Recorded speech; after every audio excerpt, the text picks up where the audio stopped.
श्रीमाता श्रीमहाराज्ञी श्रीमत्सिंहासनेश्वरी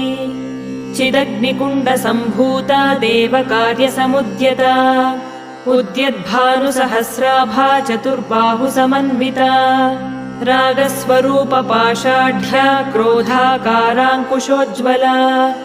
मनोरूपेक्षुकोदण्डा पञ्चतन्मात्रसायका निजारुणप्रभापूरमज्जद्ब्रह्माण्डमण्डला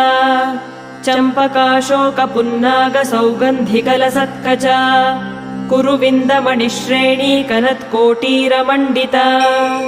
अष्टमी चन्द्रविभ्राजदलिकस्थलशोभिता